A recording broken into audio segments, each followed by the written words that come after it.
Arguably the most successful British long-range bomber of World War II was the Avro Lancaster, part of the famous trio of 4 engine heavies alongside the Handley Page Halifax and the Short Stirling.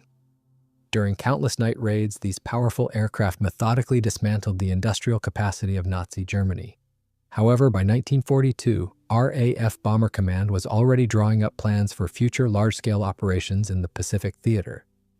But this presented a major problem. British 4-engine bombers simply didn't have the range needed for this massive area of operations. Realizing this, the Lancaster's chief designer, the brilliant engineer Roy Chadwick, immediately got to work on a significantly improved version of his design, a variant designated as the Mark IV. By late 1942, the first sketches of the upgraded aircraft landed on the desks of the military brass. It faced some serious competition from the Vickers-Windsor project, but the Air Ministry ultimately made a clear-cut choice in favor of Roy Chadwick's bomber. In July 1943, Avro signed a contract to build the first prototype.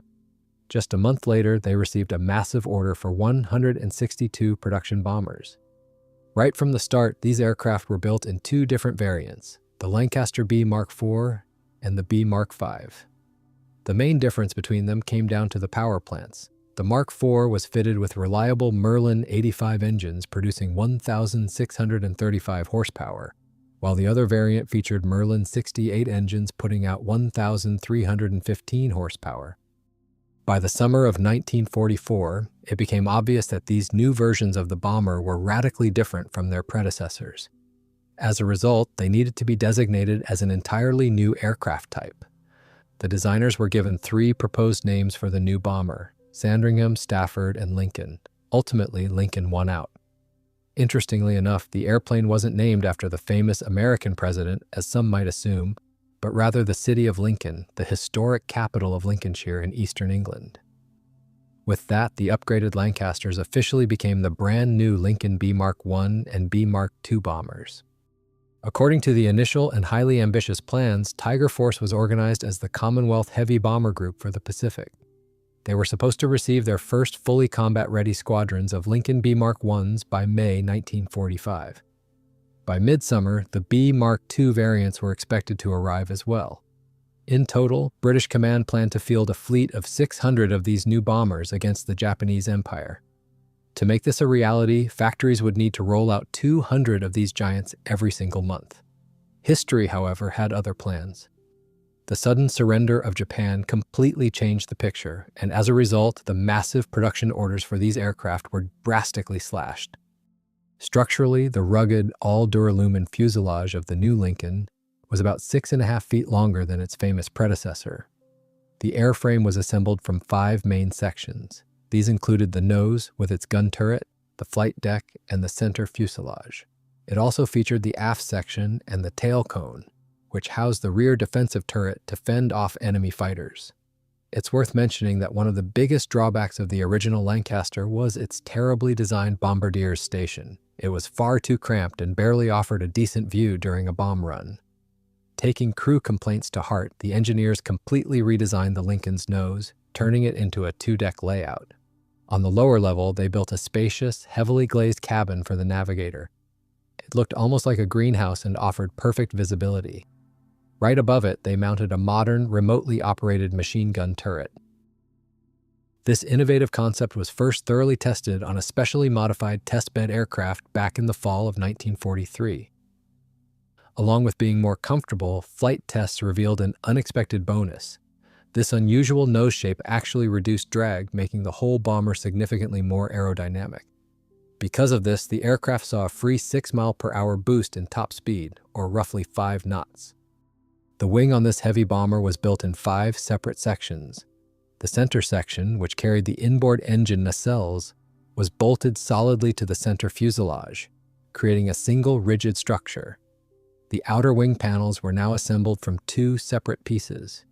This was a big change from its predecessor's single-piece wings. Because of this, the ailerons had to be split into 2 sections as well. The lengthened fuselage gave the aircraft much better longitudinal stability, which saved the engineering team time by allowing them to simply lift the entire tail assembly straight from the Lancaster without any modifications. Since the bomber's overall takeoff weight had gone up significantly, the designers had to install heavier-duty, more reliable Dowty landing gear struts. They also made the tailwheel fixed so it no longer retracted into the fuselage during flight. To cover vast distances across the ocean, the aircraft needed a massive fuel capacity.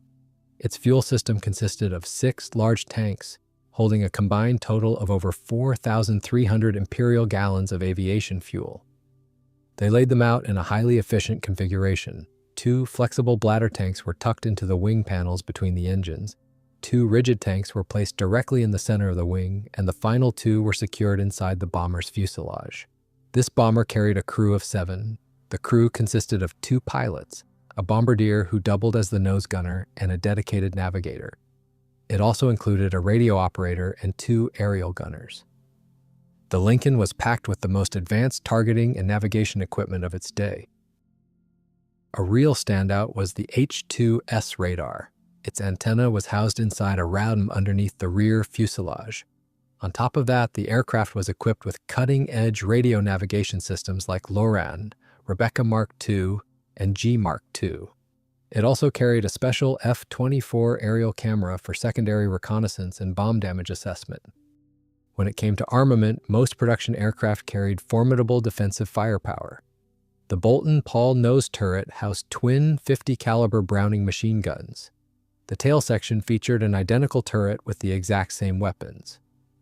Meanwhile, the upper Bristol B-17 dorsal turret was armed with a pair of hard-hitting 20mm British Hispano cannons.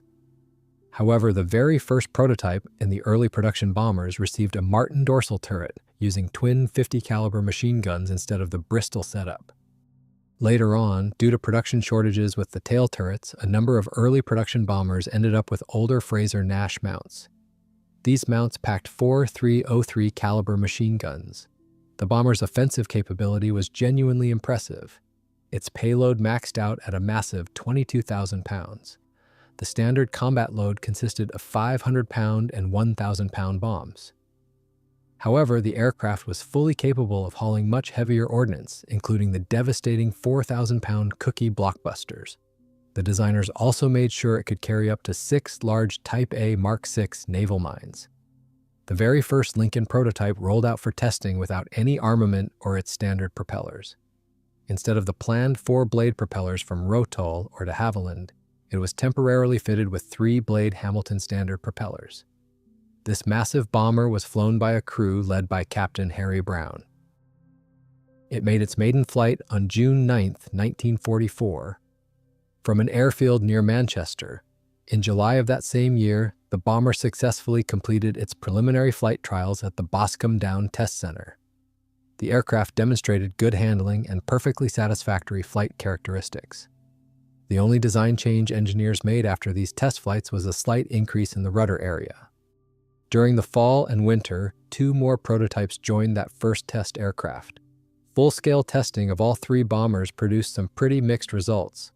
On one hand, the new Lincoln had a significantly better climb rate compared to its predecessor, the legendary Lancaster. It could reach 20,000 feet in just 26.5 minutes, while the older bomber took over 41 minutes to reach the same altitude. Top speed also jumped by about 10 miles per hour. On the downside, its service ceiling actually dropped by 2,000 feet. Pilots also complained that the aircraft was heavier on the controls than the Lancaster during long cruise flights, and they had to deal with severe airframe vibration. Fortunately, the engineers managed to iron out these and a few other flaws before the Lincoln started reaching frontline squadrons in large numbers. Series production for the new heavy bomber ramped up at the facilities of 3 major British aerospace companies: Avro, Metropolitan Vickers, and Armstrong Whitworth. Deliveries of the first production aircraft of the initial B Mark I variant kicked off in late February 1945. In total, the manufacturers rolled out 82 aircraft of this version. The lion's share, 52 airframes to be exact, were assembled at Avro's facilities, while the remaining bombers were split between the partner companies. However, it's worth noting that this first variant of the aircraft wasn't exactly a resounding success. The main issue was that its Rolls-Royce Merlin 85 engines just weren't delivering their rated power. Because of this, some of the brand new bombers were immediately sent off to various test centers for evaluation, while the majority went straight from the assembly line into long-term storage, awaiting future upgrades. But massive post-war defense cuts put an end to those plans for good. By February 1949, the B Mark I variant of the Lincoln was officially declared obsolete. By the end of that same year, several dozen of these airframes, which were already suffering from severe corrosion, were quietly sold off for scrap. The second variant of the aircraft, powered by American Packard Merlin 68 engines, was considered much more promising. Even though their rated horsepower was slightly lower than the older British Merlin 85 engines, the American power plants reliably delivered that output in actual flight, rather than just on paper in the factory specs. However, getting this variant into full-scale production suffered repeated delays, and the first aircraft didn't roll off the assembly line until early June 1945. As a result, by early fall, the Royal Air Force had taken delivery of about 50 Lincoln bombers across both variants. But ironically enough, not a single one of these powerful bombers had actually been officially assigned to a frontline squadron by then.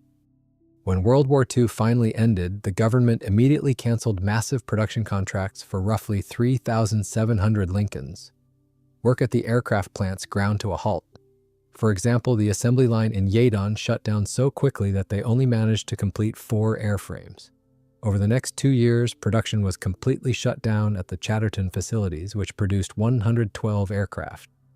Operations also ceased at Trafford Park, which managed to deliver 52 bombers. The only company that kept building Lincolns, albeit in small batches, was Armstrong Whitworth. They supplied the military's ongoing needs right up until April 1951, delivering 279 aircraft. Another 18 bombers were built specifically to fulfill an order from Argentina. So despite the massive contract cancellations, the total production run for the Lincoln Mark II came to 465 units, which was a pretty solid number for the post-war peacetime era.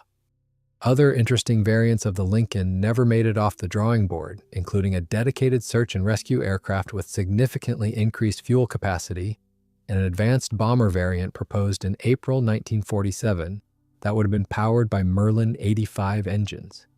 Sometimes, in historical documents or aviation magazines, you might come across long, complicated designations featuring a string of letters and numbers. But to put it simply, these were just standard sub-variants of the base model. They differed only by the generation of the H-2S airborne radar system they carried. Designers also seriously considered creating a dedicated anti-submarine patrol variant to serve with Coastal Command. In the fall of 1946, evaluators from this branch even conducted operational flight trials on one of these bombers. Ultimately, however, the military opted for a much more advanced design from the same company, an aircraft that would later become known worldwide as the Shackleton.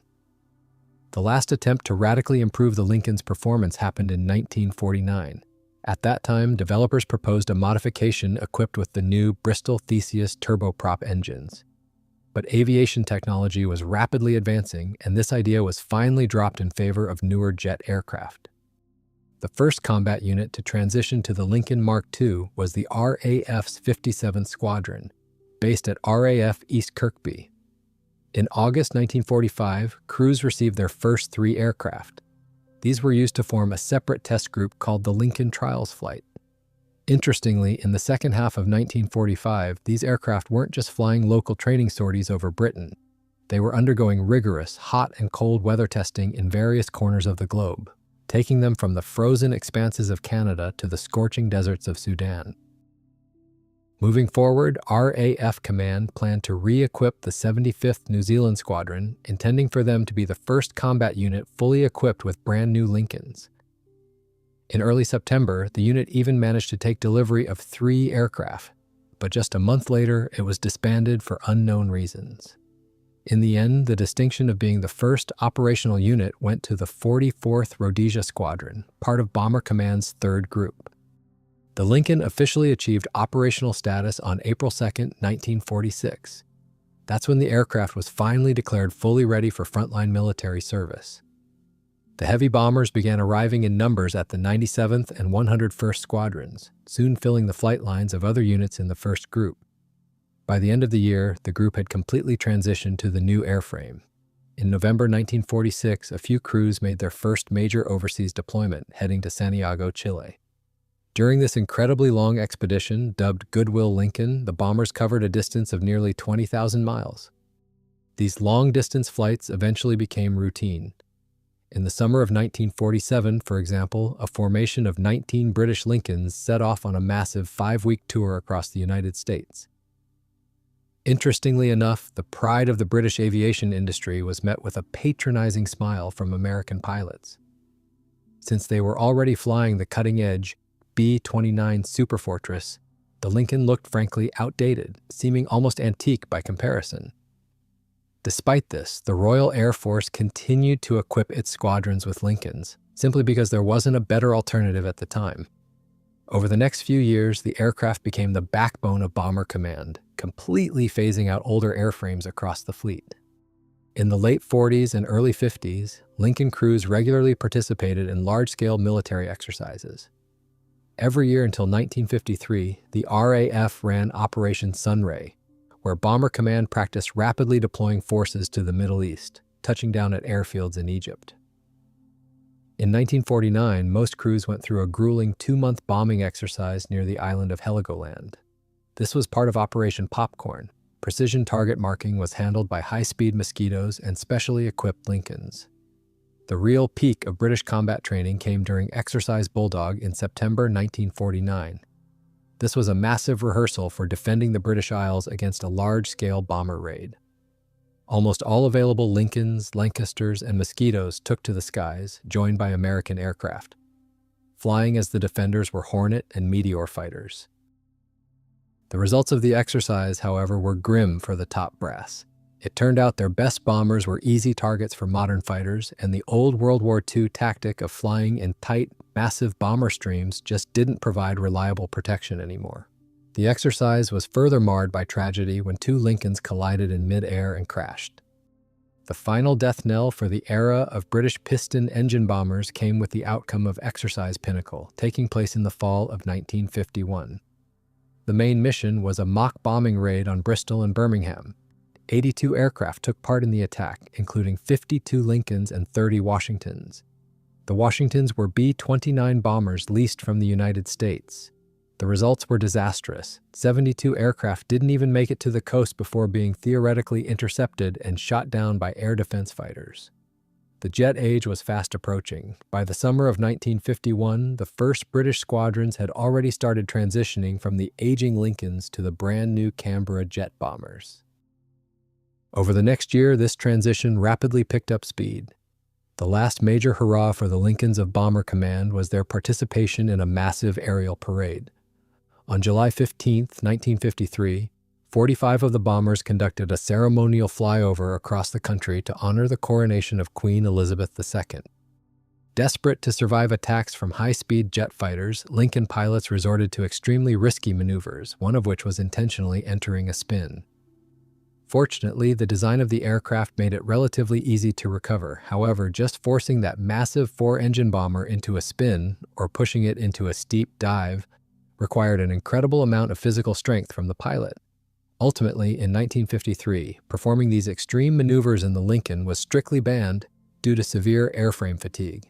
Just as exhausting was routine formation flying, where the massive aircraft flew wingtip to wingtip. For example, during practice flights for the coronation flyovers alone, Lincoln pilots lost an average of over 3 pounds each just from the sheer physical strain. The few squadrons that kept Lincolns in their inventory had to transition to strictly support roles. Some squadrons, right up until they were disbanded in the mid-50s, specialized in covert aerial mine laying. Other specially modified bombers were used for electronic warfare until the end of summer in 1957. And of course, some of these aircraft did see combat, taking part in distant colonial conflicts, which we'll cover a bit later. In addition to frontline squadrons, Lincoln bombers were heavily utilized by a dedicated operational training squadron. In April 1952, due to massive cuts to the Lincoln fleet, the decision was made to disband it. However, by August of the following year, the unit had to be urgently reactivated. The reason was simple. The British Empire needed to train more crews to fight in its colonial wars. The aircraft gradually lost its relevance, and as a result, the squadron was reduced to just a single flight by the summer of 1955, before finally being disbanded for good in February 1957. These massive bombers continued serving much longer with the Bomber Command Bombing School, lasting right up until October 1960. For a while, several other combat squadrons also served in a training role. Their main job was keeping flight crew skills sharp while pilots waited to transition to the new V bombers, the Valiant, Victor, and Vulcan. They would make this transition once enough of the jets entered service. In an interesting but tragic twist, a training Lincoln was actually the only confirmed combat loss for the type during its entire service life. The incident occurred on March 12, 1953. The bomber belonged to the Central Gunnery School and was on a routine flight to West Berlin through an established Allied air corridor. However, the moment the aircraft drifted across the invisible border into the Soviet occupation zone, it was intercepted and shot down by a Soviet MiG-15 fighter. There was no chance of survival, and the entire crew of the British bomber was killed instantly. Even into the early 60s, a flight of Lincolns was still on the roster of a radar calibration squadron used to tune ground-based radar stations. The very last operational unit in Great Britain to fly these piston engine giants was a test squadron formed in early 1962. They operated as an experimental platform for the Radio Communications Development Center. The good old Lincolns soldiered on right up until April 1963, when they were finally retired. Even though the Lincoln was introduced too late to see combat in World War II, the conflict it was originally designed for, the aircraft saw extensive use in numerous other armed conflicts. These localized wars kept flaring up in different corners of the rapidly crumbling British Empire. The combat debut of the bomber came in late 1947. At the time, Lincoln crews stationed in Egypt for routine exercise Sunray training flights were suddenly scrambled and rushed to RAF Kormaksar in Aden. There, they took part in the brutal suppression of an uprising by the Kutabi tribe. The deployment lasted just 1 week, but the results were devastating. Dropping 500-pound bombs, the British aircraft completely wiped the main rebel stronghold off the map. This was the village of Tumur, located in the Wadi Wahida oasis. The effectiveness of the bomber was cemented early the following year. In February and March, another Lincoln squadron saw combat in Yemen, striking the forces of another rebellious tribe, the Belharit. But the real test for the aircraft came in Malaya. Starting in 1949, a spike in pro-communist guerrilla activity forced the Royal Air Force to heavily reinforce its Far East presence with heavy bombers. The first Lincoln squadron to fly over Malaya was the same one that had seen action in Yemen. In March 1950, they deployed to RAF Tengah in Singapore.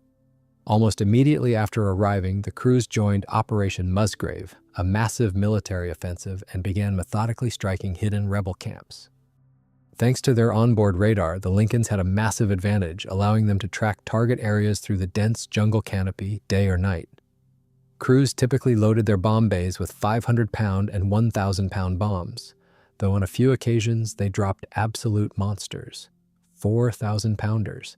They usually released their payloads from a safe altitude of around 5,000 feet.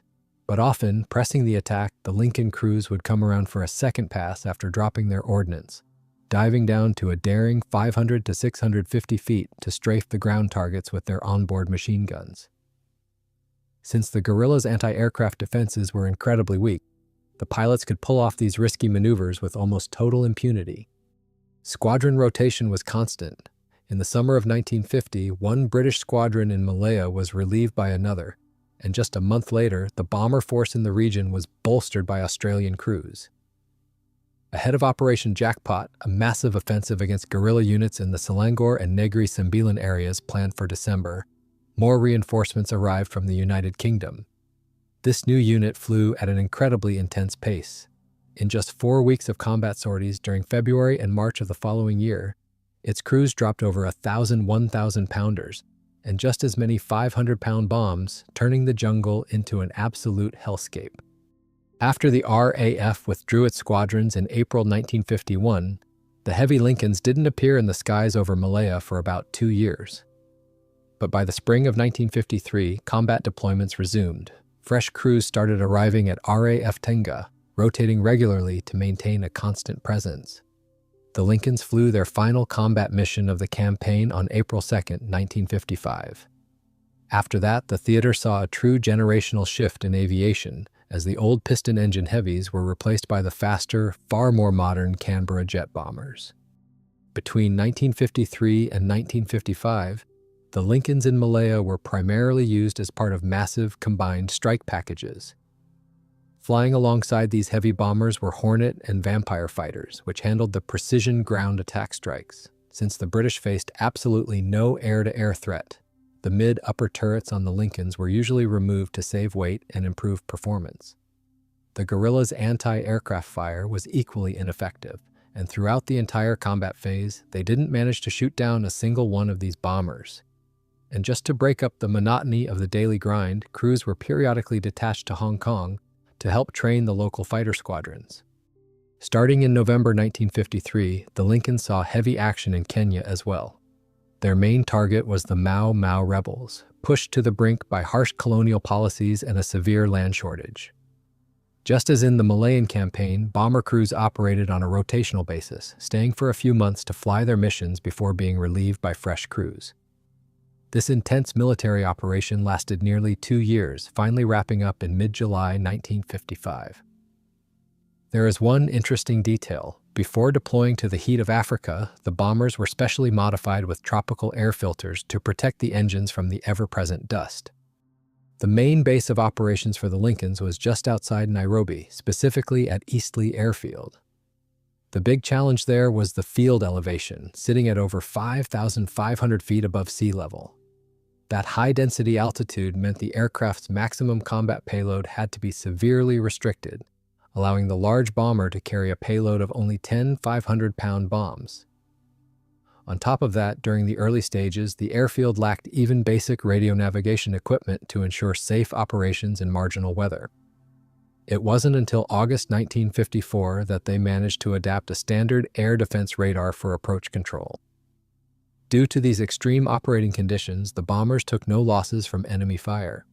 However, 4 Lincolns were lost in landing accidents while navigating those hazardous approaches.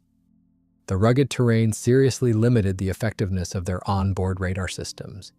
Because of this, the crews flew the vast majority of their combat missions exclusively during the day, usually flying in pairs to provide mutual support. Unlike the operations in Malaya, the Lincolns in Kenya operated almost entirely on their own, only rarely teaming up with T-6 Harvards that acted as forward air controllers to visually mark targets. Bombing runs were typically made from altitudes between 1,000 and 2,500 feet. It's also worth mentioning that British forces in Kenya faced severe logistical challenges. Sometimes the supply situation became so critical that the Lincoln crews had to fly all the way to distant Aden themselves just to pick up fresh loads of bombs. These majestic bombers spent their final combat deployments right back where they originally started their journey, in the heat of Aden. In late 1955, RAF Command ordered the urgent transfer of several aircraft to Coimbraxar to take part in so-called police actions to maintain order in the region. Later on, this small detachment was officially designated as an independent unit. For an entire year, the Lincolns tirelessly patrolled the borders, which were often completely arbitrary, running right through the middle of the desert to separate Arab territories from British protectorates. Their main bases during this time were Coimbraxar and Bahrain. This exhausting patrol duty lasted until January 1957, when new Avro Shackletons finally arrived to relieve the aging veterans. But even after their combat careers ended, the story of these aircraft was far from over. Thanks to their excellent payload capacity, incredibly spacious fuselage, and solid high-altitude performance, the Lincoln bombers were a perfect fit for the role of flying testbeds. These reliable aircraft played an active role in countless cutting-edge programs focused on developing new weapons, testing modern avionics, and evaluating other complex aircraft systems. For instance, in the fall of 1951, several of these bombers were assigned to a special unit known as the Radar Reconnaissance Flight, where they helped make massive strides in the development of aerial reconnaissance technology. The first major project for this unit was testing the new H-2S radar. Engineers wanted to find out if it could effectively map the terrain from the air. Thanks to these experiments, the Lincoln bombers practically earned the unofficial role of reconnaissance aircraft. Later, one of the bombers was fitted with an upgraded version of this radar, featuring an antenna on the starboard side. This specific aircraft became a flying testbed for developing what was then a completely new technology, side-looking airborne radar. And in 1954, a third Lincoln joined the team, equipped with the first British system of this kind, which had the peculiar code name Green Cheese. In July of the following year, a fourth Lincoln was added to the unit. This aircraft was deployed to Malta, where it played an active role in testing the latest guided bombs. Overall, this special unit continued to successfully operate Lincolns right up until August 1957. Starting in 1948, 2 more Lincolns served at the Bomb Ballistics Research Center. Their main role involved complex high-altitude bombing trials. To give you an idea of the scale, drops were made from roughly 40,000 feet. On top of that, these were the exact aircraft used to drop aerodynamic mock-ups of the first British nuclear bomb, Blue Danube. Interestingly, these airplanes were so unique that instead of just standard serial numbers, they were given actual names. One was named Crusader, while the other became known as Excalibur. Yet another Lincoln found a new calling as an air-to-air tanker, used to refine a highly important mid-air refueling system. In fact, this exact Lincoln refueled an American F-84 Thunderjet during its historic non-stop transatlantic flight on September 22, 1950. This same tanker also supported testing for the Comet airliner prototype, though it flew most of its training sorties alongside specially equipped Meteor fighters. As the Lincoln's active service in combat units started winding down, the military came up with the idea to convert some of these giants into radio-controlled target drones. A contract was signed with Flight Refueling Limited to convert 22 standard bombers into unmanned drones. However, those grand plans never fully materialized, and in the end, they only managed to convert 2 aircraft. The first one rolled out for testing on February 29, 1956, while the second one never even got off the ground. Later that same year, the program was scrapped for good. During the first post-war decade, British companies were rapidly developing new types of turboprop and turbojet engines, and Lincolns became the perfect testbeds for them. For example, in the summer of 1948, one of these bombers was used to test the brand new Bristol Phoebus turbojet engine. To run these tests, the engine was mounted on a special retractable trapeze inside the bomb bay. By the end of 1946, engineers had taken things even further. On one of the airplanes, the outboard Merlin piston engines were swapped out for experimental Bristol Theseus turboprops, each producing 2,400 shaft horsepower. Because of this, the fuel system had to be completely redesigned, splitting it into 2 separate lines. The fuselage tanks held traditional avgas, while the wing tanks carried jet fuel. Almost a decade later, in 1955, these engines were replaced again, this time with powerful Avon turbojets, and the aircraft successfully continued its career as a flying testbed. A few other airframes were modified in a similar way, replacing their outboard piston engines with a pair of Armstrong Siddeley Proteus turboprops, each producing an impressive 3,200 shaft horsepower. One of the Lincolns was even turned into a unique 5-engine monster, used to test the brand new Napier Naiad and the legendary Rolls-Royce Tyne turboprops, one after the other. To pull this off, the test engine was mounted directly on the nose, giving the aircraft a truly bizarre look. Other Lincolns were also hard at work in the name of science. Early on, they flew with a pair of Theseus engines, which were later swapped out for the even more powerful Armstrong Siddeley Pythons. Beyond just testing power plants, these aircraft were brought in to test some of the very first guided weapons, specifically the Red Rapier guided bombs. To run these complex tests, the bombers had to be sent halfway across the world to the top-secret Woomera test range out in Australia. Some Lincolns took on highly specialized roles, testing specific systems for future aircraft. For instance, in 1947, one of the bombers was temporarily handed over to Bristol to test the massive landing gear being developed for the giant Brabazon airliner. A few other airframes spent years serving as flying testbeds for Napier, helping them perfect their new in-flight anti-icing systems for turbojets. Several Lincoln bombers found a role in British aviation training and research institutions. For example, in February 1947, the Empire Air Navigation School took delivery of a specially modified Lincoln. Engineers completely stripped out all the armament to prep the aircraft for its new mission. Instead of the heavy nose and tail machine gun turrets, they installed aerodynamic fairings. They put the freed up space and weight to maximum use by mounting extra fuel tanks inside, which increased the total capacity to an impressive 5,525 imperial gallons. This upgraded aircraft was named Ares II. The original Ares, by the way, was a famous Lancaster bomber. For a solid year, this Lincoln successfully completed a series of extremely long-range flights, making it to Singapore, South Africa, Canada, and even as far as New Zealand.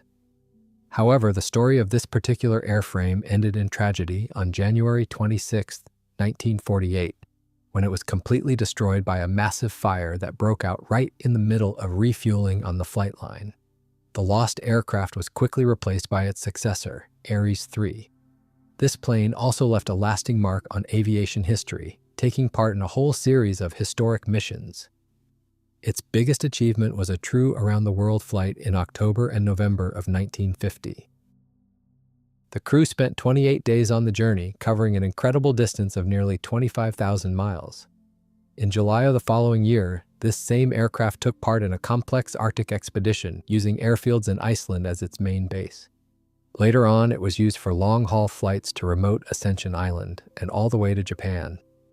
The history of the Royal Air Force featured other named Lincolns too, specifically Thor II and Mercury II, actively flown by the RAF Flying College at Manby all the way up until 1960.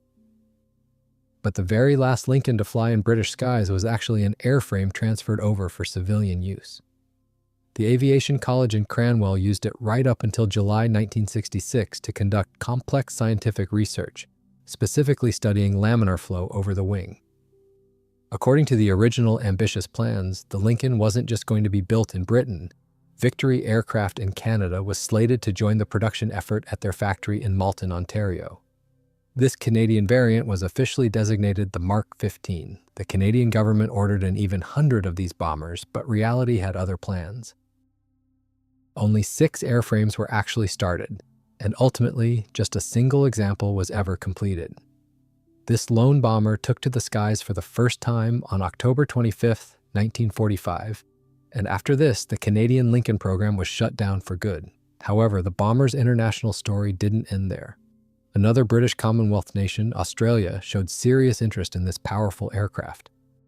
The Australians believed in the bomber's potential while it was still in development, stepping up to order 61 aircraft. Later, in July 1948, they decided to expand their fleet with an order for 12 more. Full-scale production was set up at the government aircraft factories in Fisherman's Bend. To speed things up, the first 5 bombers were assembled from major components shipped directly from England. Before long, though, Australian engineers managed to set up full domestic production for most of the key assemblies. As the new bombers started entering service with the Royal Australian Air Force, they ran into a major problem with the engines. The issue was that the local variant, designated the B Mark 30, was structurally based on the early British B Mark I. This meant they were powered by the temperamental and frankly unsuccessful Merlin 85Bs. The Australians really wanted to swap them out for the much more reliable American Packard-built Merlin 68s, but they couldn't secure a supply deal. As a stopgap, engineers came up with a clever workaround. They decided to pull used Merlin 66s straight off old Spitfire LF Mark 8s that were gathering dust in storage. However, this created a brand new technical hurdle. The fighter engines lacked the power takeoffs needed to run the hydraulic pumps for the bomber's heavy turrets. As a result, they had to mount the fighter engines exclusively on the outboard nacelles, while keeping the old 85s running on the inboard stations closer to the fuselage. Starting with the 51st airframe, the bombers finally received new Merlin 102 engines manufactured right in Australia. These same power plants were retrofitted onto earlier aircraft during scheduled maintenance. The new Australian-built engines pumped out 1,650 horsepower and proved incredibly reliable in the field. However, they still couldn't match the high-altitude performance of their American counterparts. Because of this, the service ceiling of the Australian Lincolns barely reached 27,000 feet, whereas the British B Mark II could easily climb to 32,000 feet. The first 25 Lincolns assembled on Australian soil were the baseline B Mark 30. The next batch of 25 bombers received a major upgrade, bumping their maximum takeoff weight from 75,000 to 82,000 pounds. This heavier version was designated the B Mark 30A. The third and final production run of 11 bombers shared the 30A designation, but featured one crucial difference. They rolled off the assembly line fully equipped with the reliable new Merlin 102s right from the factory. The final dozen Australian Lincoln bombers were built as a dedicated maritime reconnaissance variant. These aircraft featured a noticeably extended nose section and had a specialized radar designed to spot targets out in the open ocean. 8 standard bombers were eventually converted to this exact same standard. Additionally, 10 of these recon aircraft received a further upgrade, fitted with what was then cutting-edge sonobuoy equipment to track down submarines. In 1952, engineers pitched a major modernization program for the fleet. The plan was to install completely new radar systems and ultra-sensitive magnetic anomaly detectors. However, the concept never made it off the drawing board. Overall, Australian Lincoln production spanned a solid 7 years. The first completed aircraft rolled out of the factory on March 12, 1946, while the final bomber wasn't delivered to the RAAF until September 23, 1953. The first Royal Australian Air Force unit to fly these new bombers was a specially formed trials unit based out of RAAF Base Laverton, receiving their first aircraft between late spring and early summer of 1946. By the middle of the following year, RAAF Command set up a dedicated training flight where experienced instructors transitioned crews for the frontline squadrons. Later, in February 1948, brand new Lincolns began entering service in bulk, joining the 3 squadrons of the 82nd Bomber Wing at RAAF Base Amberley. In the spring of 1949, the Maritime Recon variant began equipping the 10th Squadron. A handful of these aircraft also went to the 11th Squadron, but they didn't stay long, as the crews quickly transitioned over to American Lockheed Neptunes. The 10th Squadron, on the other hand, set a real longevity record. Their final Lincolns weren't retired until June 1961, and even then, it was only because the airframes were completely worn out. Interestingly enough, the aircraft saw a much shorter service life in the regular bomber units. The 2nd Squadron retired theirs in late 1953, and the 6th Squadron followed suit in the summer of 1955. Only the 1st Squadron kept flying these heavy piston engine bombers until July 1958. It's worth noting that the Royal Australian Air Force also saw active combat in Malaya, operating as part of the combined British Commonwealth forces. In July 1950, a composite air wing was deployed to RAF Tenga. This wing included the 1st Squadron flying heavy Lincolns, serving alongside the 38th Transport Squadron, which flew the iconic Douglas Dakotas. At first, the Australian bombers operated side by side with their British counterparts. For the most part, they flew daytime formation raids as strike packages of 4 to 8 aircraft. Pretty soon, though, tactics shifted, and the Australian squadron began specializing in night harassment raids. Flying solo, in pairs, or in 3-ship flights, the bombers would loiter for hours in the dark skies over suspected guerrilla hideouts. At regular intervals, they would drop single bombs. While these strikes rarely caused massive physical damage, they applied immense psychological pressure, completely depriving the enemy of sleep. While the rest of the bomber squadron stayed home as Australia's primary defensive shield, the 1st Squadron racked up several long combat deployments in Malaya, continuing to operate successfully in the region even after transitioning to the newer Canberra jet bombers. As for the 10th Squadron, they focused on refining their coordination with the Navy, flying grueling maritime patrol missions that sometimes stretched into 15-hour sorties. Starting in 1957, the Lincolns began taking part in massive joint exercises alongside jet-powered Canberras. The piston engine giants would loiter for hours at high altitudes around 33,000 feet, relaying precise target coordinates to strike aircraft making high-speed attack runs at much lower altitudes. Argentina became the 3rd country in the world to operate Avro Lincoln heavy bombers. Following World War II, the country's military and political leadership had grand ambitions and wanted to flex their muscles on the world stage. So, as early as 1945, they began seriously looking into building a powerful strategic bomber force of their own. In 1947, Argentine diplomats managed to broker a major deal, arranging the massive purchase of 15 legendary Lancaster bombers, along with 30 of the newer Lincolns. This batch included 12 airframes that had been assembled in the fall of 1945 and kept in storage, as well as 18 brand-new aircraft straight off the production line. It's worth noting that the Argentine strategic bombers differed slightly from the standard RAF spec, and unfortunately, it wasn't for the better. They were delivered without radar systems, which severely limited their combat capabilities. Transporting these massive bombers by sea and air took from the fall of 1947 straight through to late winter of 1948. Once they arrived in South America, the aircraft entered service, bolstering the fleet of the Argentine Air Force's 1st Bomber Regiment. At the time, day-to-day operations for the Argentine bomber crews were fairly routine. Their service mostly consisted of continuous border patrols, along with regular practice bombing runs at training ranges scattered across the vast country. But what's a chapter in Latin American history without a military coup? This long-standing trend didn't skip the Lincoln bomber crews. In September 1955, the pilots decided to side with rebels attempting to overthrow the regime of dictator Juan Domingo Perón. In official Argentine history, this uprising is known by the grand title of the Liberating Revolution. To signal their defection to the revolutionaries, the aircrews painted bright red stripes across the fuselages of their aircraft. Fortunately, that was the extent of their involvement in the turbulent events. The coup never spiraled into a full-scale civil war, which meant the pilots never had to drop live ordnance on their fellow citizens. The peacetime career of the Argentine Lincolns actually turned out to be incredibly action-packed. Thanks to their impressive payload capacity and long range, these heavy bombers flew some highly unique missions. For instance, in 1948, one airframe was converted into a dedicated transport to resupply polar expeditions down in Antarctica. Crews stripped it of all armament, replaced the machine gun turrets with smooth aerodynamic fairings, and installed a spacious cargo hold and a passenger cabin with seating for 12 inside the fuselage. This unique aircraft was christened Cruz del Sur, or the Southern Cross. It faithfully served Argentine Antarctic researchers until 1961, when its story came to a tragic end in a fatal crash.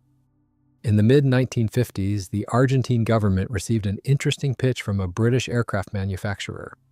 The designers offered to turn the aging Lincoln bombers into modern maritime patrol aircraft. Under this plan, the aircraft would be fitted with a powerful radar whose antenna would be housed inside a retractable radome just under the nose. At the same time, the bomb bay would be heavily modified to drop sonobuoys for submarine hunting, along with depth charges. The British proposed upgrading 12 airframes. The first aircraft would be converted in Great Britain, while the remaining 11 would be modified locally at factories in Argentina. But the Argentine military brass turned the idea down, choosing to invest in more modern American P-2 Neptune patrol planes instead. As for the classic bombers themselves, by 1964, the 1st Bomber Brigade of the Argentine Air Force still had 6 Lincolns in airworthy condition. However, the piston engine era was rapidly coming to a close. Starting in 1966, the unit began gradually transitioning to A-4 Skyhawk attack jets. A year later, in August, these veteran bombers were officially and permanently retired from the country's inventory. But perhaps the most exotic and unexpected use for these aircraft was found in a neighboring Latin American country, Paraguay. Of course, the military of this modest agrarian nation never even dreamed of building their own strategic bomber force. But local entrepreneurs showed some serious commercial ingenuity and business savvy. In 1957, they bought 3 of these heavy bombers to use as flying meat haulers. They stripped all the defensive armament from the aircraft, and inside the bomb bays, instead of bomb racks, they installed special hooks that could hold 125 sides of beef. These Lincolns were supposed to fly a regular air route hauling meat from Paraguay to Peru.